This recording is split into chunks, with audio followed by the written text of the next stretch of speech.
Buddy Brian Miller, Small Town Movie Watcher, and I really did just get done watching. Not really did. I did over the weekend. Got done watching Spider-Man: Homecoming, starring Tom Holland, Michael Keaton, and those are the biggest players: Tom Holland and Michael Keaton. And Robert Downey Jr.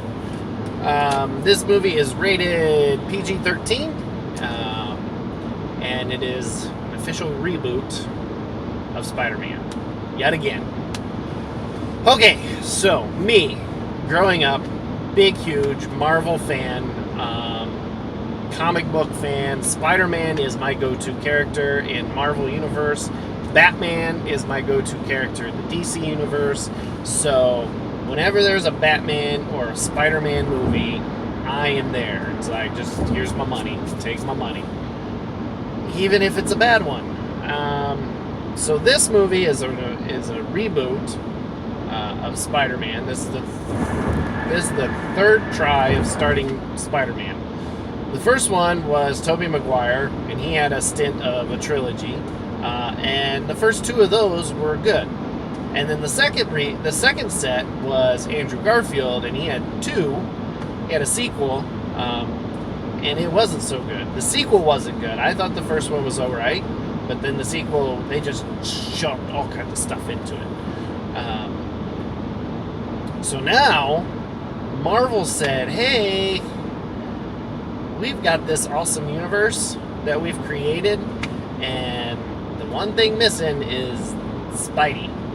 And so Sony, not wanting to give up the Spider-Man stuff, made a deal with Marvel, and so Marvel and Sony created Spider-Man: Homecoming, to which Sony still owns the rights, the movie rights to Spider-Man.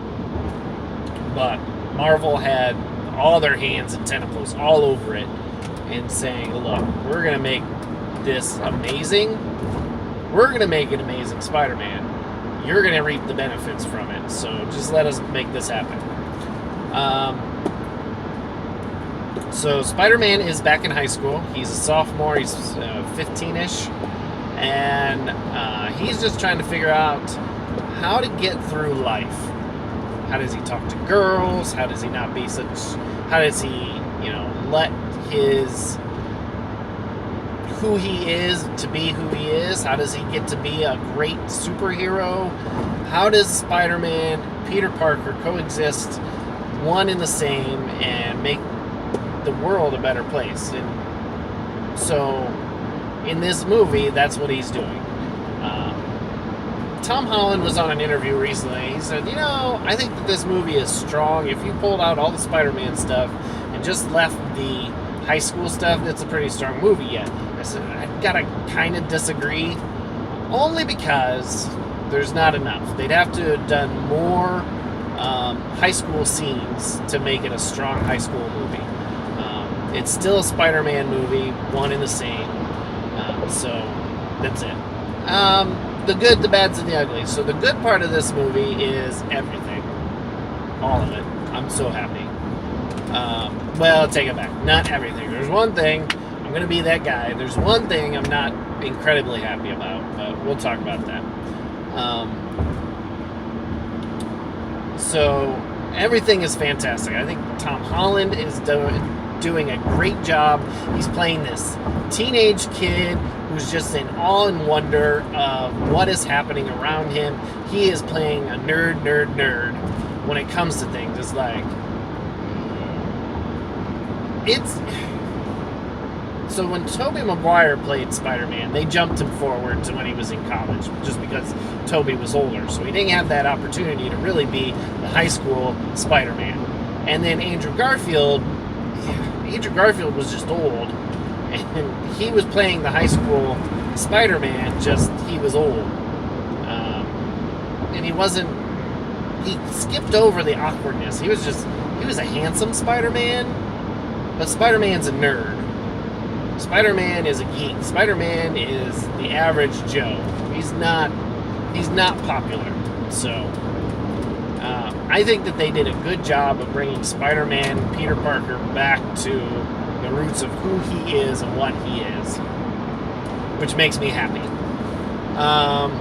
So Tom Holland did a good job. I think the Spidey. I was in Civil War when they showed the Spider-Man costume, which was kind of this hybrid of the Spider-Man outfit and the future Iron Spider that was in comics. I was like, I don't know, but this works really well here. The AI that's in it, who he calls Suit Lady, aka Karen, I think that's a good one. If you haven't heard already, the person that does the voice is, what's her name? I can't think of it. She's in the Hulk. She's in the Hulk, so she's part of the MCU universe, kind of. But she's the wife of Paul Bettany, who does the voice of Jarvis, who plays Vision. So that's a funny nod. I think that it's okay with some of the most of the characters that they did a tweak to. Flash Thompson. Okay, so they go to Midtown High, which is this magnet smart school, and Flash Thompson is no longer the nerd. Flash Thompson is not nerd. Flash Thompson is no longer the jock. He's now the nerd bully, and that's cool. That's great. I think that was a fine change to make. So Flash is great. He's only in it for a little bit. Ned steals the show. Ned is the best friend of Spidey. He steals the show, and I hope that they keep him in the Spider-Man universe when he goes and he shows up. If he just shows up for like 5 minutes in Infinity War, that's fine. That'd be great. So, what else? The girl that plays Liz Allen, it was alright. It was funny to see the nod to Betty Brant. I'm comic book geeking out. Here's another cool one. The principal that's in this movie, I love this nod. There's a direct connection back to Captain America, the first Avenger, because the principal also played one of the Howling Commandos in that movie, but now he's playing the grandson of that guy. So that's awesome. So, yeah, all cool stuff. So I think that this movie is great. They answer the questions, finally, of when Spider-Man is swinging somewhere and there's not a building to shoot his webs on, what does he do? He runs. That's what he does. In an homage to Ferris Bueller's Day Off. So, the whole... there's just so much good stuff. I could talk about this movie for as long as the movie was, and that was 2 hours and 30-ish minutes. I gotta tell you, I think that the best scenes in this movie were done by Michael Keaton. I think that his portrayal of the Vulture is fantastic.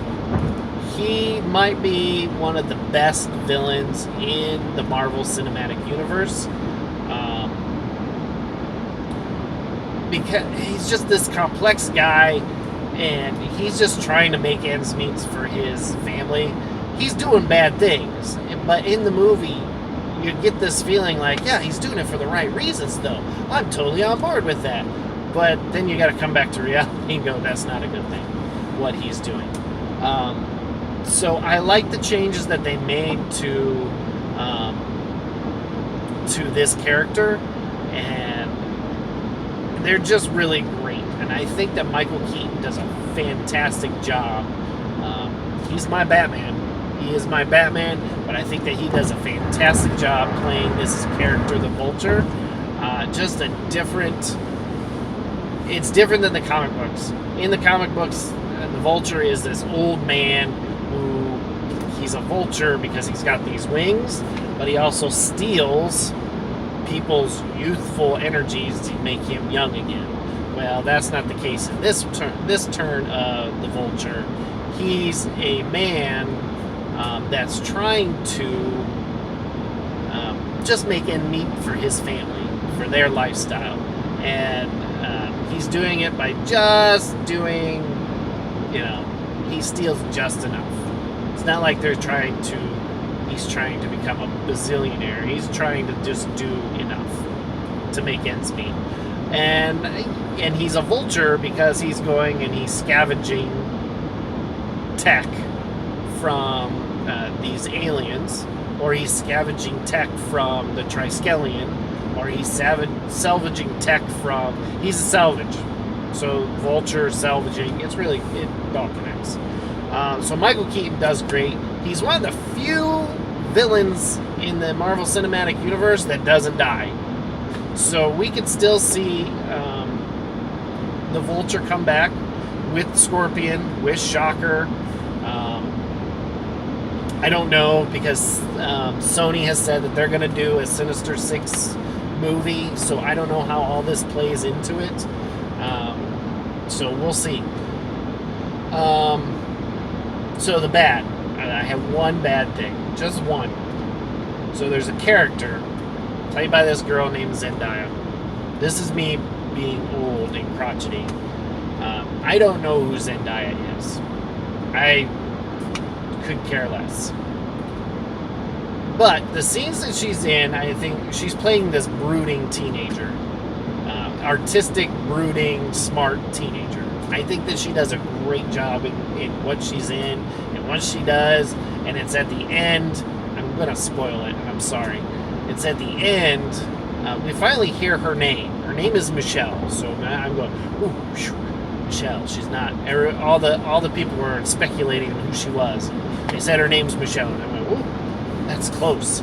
But in the end, she says, "Oh, I let my friends call me MJ." And I'm like, no! Kevin Feige, Marvel guy, the Marvel head, said that this is not the MJ. This is just an MJ. So, hopefully my fears are waylaid. But you can change MJ's ethnicity. I don't care. But MJ's got to have this big red hair. That's it.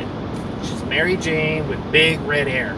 She can be Asian, African American, Native American, Hispanic, whatever. She's just got to have the red hair. And she's MJ and Mary Jane. So that's my old crotchety man. I think Zendaya did a great job in everything she did as Michelle. I just don't see her being MJ.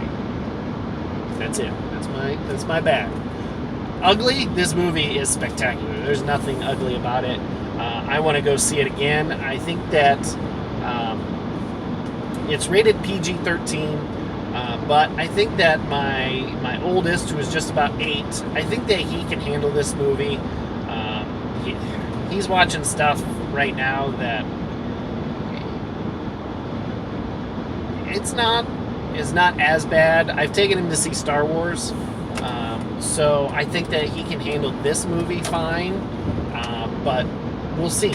So I think that this is a movie that I need to go see again. It's rated PG-13. It's Spider-Man Homecoming. I really think that this movie you should go get lost in. This is one of my top 5 movies for the summer, and I can't say enough. It's a good reboot. I look forward to seeing what they do. Tom Holland let it slip that they have him contracted for 5 movies. Now, he's got 1 in Civil War. He's got 2 in Spider-Man Homecoming. And so he's got Infinity War and Avengers 4. So that leaves at least a sequel. And he either let it slip, or everybody knows he starts filming Spider-Man 2 in 2018. So here's hoping. So he did a good job.